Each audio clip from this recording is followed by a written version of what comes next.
Hello mga kaputo! Yan, have a great day everyone. So today, magluluto si Mama Bebs ng kare-kare with pata ng baboy. Ayan. So since nasa Philippines ako, so siya magluluto ngayon and I think masarap siyang magluto. Kaya ayan siya. Ayan. So hindi siya medyo handa ngayon. Ayan. Sa ating mga ingredients, si Mama Bebs na magsabi kung ano lahat ang kanyang mga gagamitin. So ayan. Ano yung mga ingredients mo, Mama Bebs? Bawang, sibuyas, sitaw, pechay, talong, puso, at syempre yung baboy. Okay. So, ano gagawin mo ngayon? Igigisa mo na o lulutuin mo na siya? Ayan. Igisa na natin. Ayan. So, sinindihan na niya kanina yung kalan para lulutuin na niya. At yung pinagpakuluan ng pata ng baboy, yun yung gagamitin niya pang sabaw. So, yan. Tingnan natin magluto si Mama Bebs.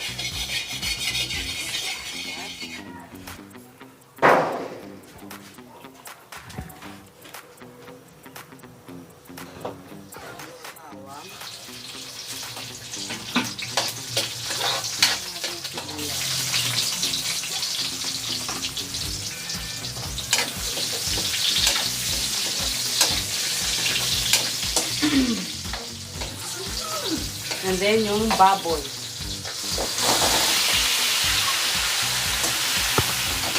Hindi ko na nilagyan ng patis kasi yung baboy may asin na. Baka umalat.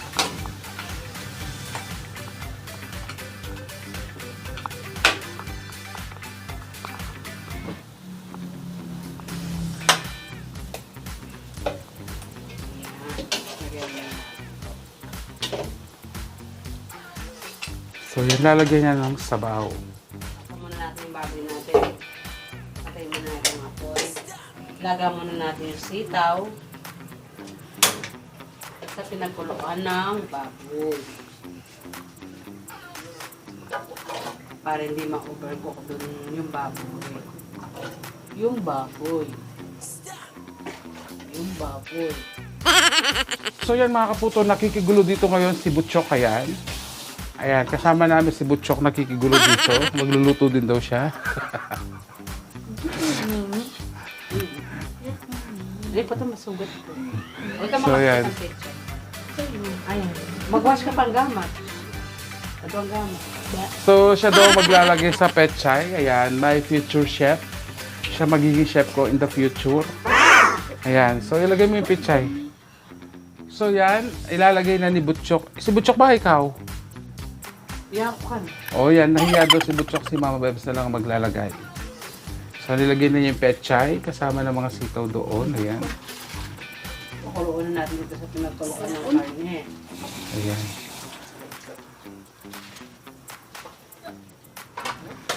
So, yan. Dali, haluan muna natin. No?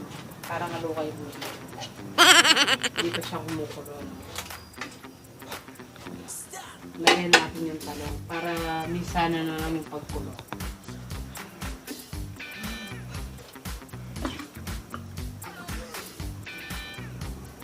Ayan. Yung malambot na yung baboy. So yan, pakuloy muna natin yung gulay.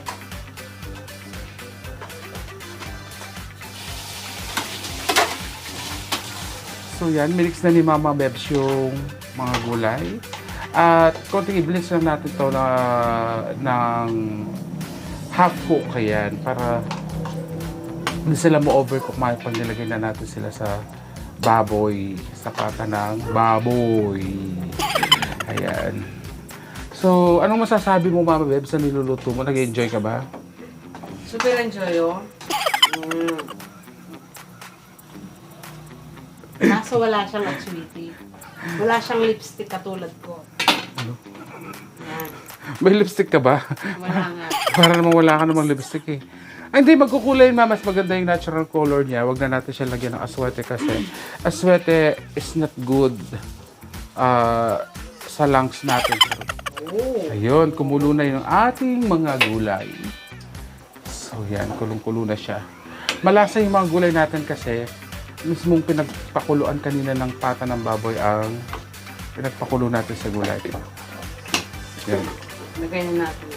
Iwayin mo natin. Yan. Yung ating Kita ka. puso. Ayan, yung puso ng saging.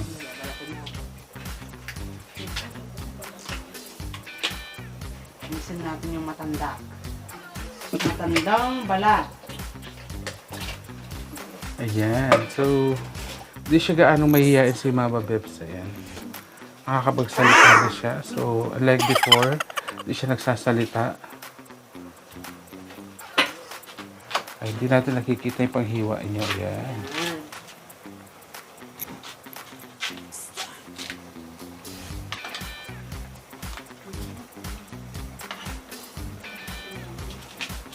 Masarap daw. Sabi niya. Yes. So, ayan. Lagay Ayan. na natin. Ilalagay na niya din sa ating gulay. Ayan. Ayan. Imimix na daw ni Mama Bebs yung gulay niya. Ayan. Para magpantay yung luto niya. So, yan. So, ibang way yung pagluluto ko ng kare-kare sa pagluluto ni Mama Bebs. Ayan. Lipat natin sa... May own version siya. Ayan. Ayan. So, nilagay na niya yung gulay sa baboy.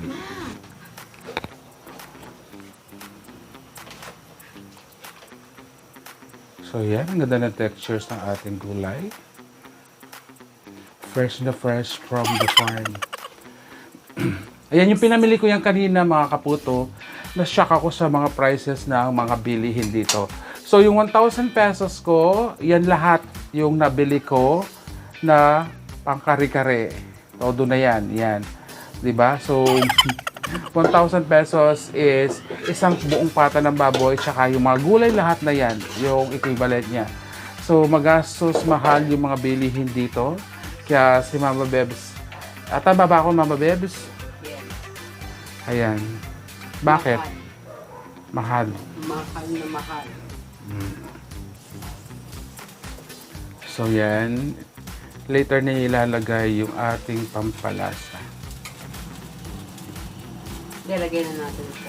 Ilagay mo na yung peanut butters. Para mag-condition mo. Yung ating seasoning. Ayan yung ating seasoning.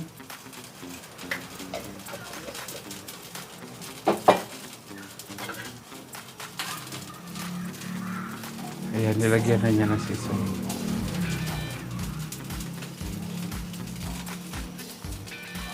Parang hindi nagka.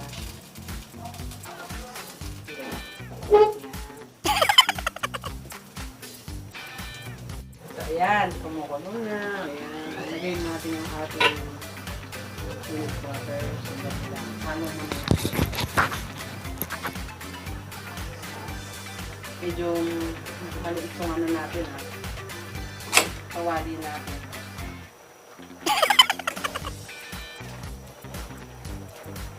Anong lalagay mo? So, ayan. Lagay na natin yung ating peanut butter. Magkano yung peanut butter, Mama Bebs?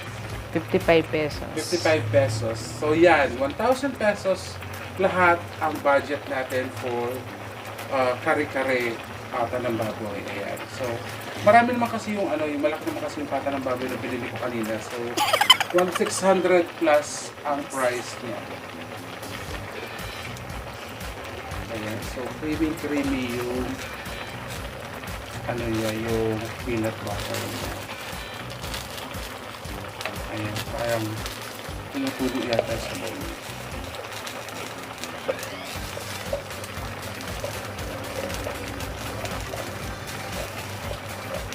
Ouch. Mainit siya.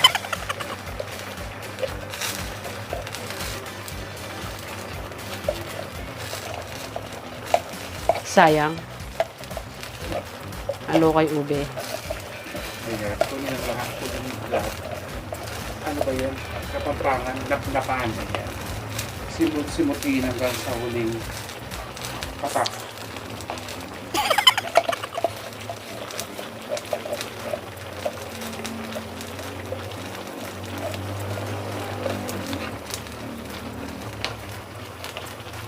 Ayan.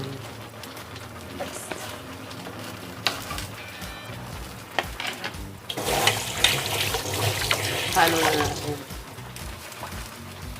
Diyan yung mumutik kasi na yung mama pero 10 minutes na yung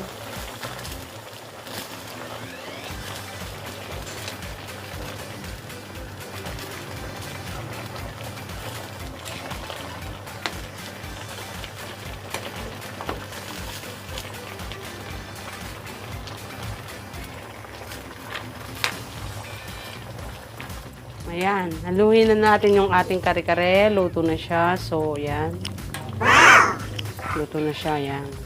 yan, napaka-yummy ng texture niya mga kaputo. So, though hindi man siya makulay kasi hindi namin siya nilagyan ng aswate, para natural ang lasa niya. Ang sarap. So, Ayan. ngayon, Tikman mo, bebe. ayan, Ayan, tikman mo siya, no? ipapatikim sa akin ni Mama Bebs ang kanyang kare-kare. Ayan. Ayan. Keri-keri. So, Cherry booms niya. Tingnan natin kung ano ang masasabi natin. Ayan. Wow. Thank you. Ay, kala ko sa akin. Thank you. Ang kare-kare ni Mama Bebs. So, Pali. dahan damak. Ayan. Lalabulin niya. para hindi mapapali yung bunganga ko. Yan. Oh. Bunga nga talaga. Baka kasi mapapali yung bunganga ko. Ayan. Mmm. Ang sarap niya mga kaputo. It's so tasty. Ayan. Tamang-tama yung peanut butter niya tsaka yung pinagay niyang spices. Ang sarap. Ayan. Mmm. I like it. Tapos ang sarap ng apata ng baboy sa kari-kari pala. Ayan. Yung gulay So, ka enjoy muna. na natin yung baboy dito kasi yung glaze na pabalik na tayo. Yan. Ayan.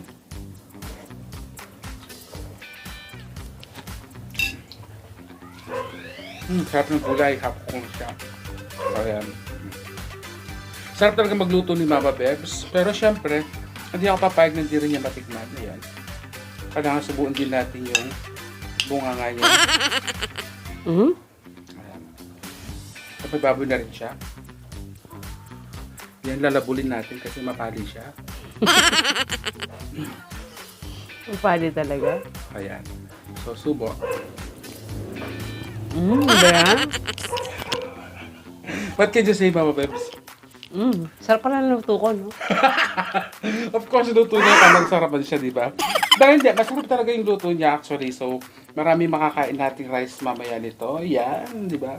Ayan. So, sa totoo lang talaga masarap magluto si Mama Beb. So, kaya ilang araw pa lang ako dito, yan, ang tiyan ko laki-laki na, di ba? So, yan muli, maraming salamat. Thanks, Mama Beb, sa luto mo. And, I really love it. So delicious. So, paalam na tayo mga bebs. Ayan. Thank you for watching. And don't forget to subscribe to my channel. Ayan, mga kaputo. And share na rin. Ayan, para sa ekonomiya ng bayan. Ayan. So, ingat po bawat isa sa atin. And have a great day. Bye!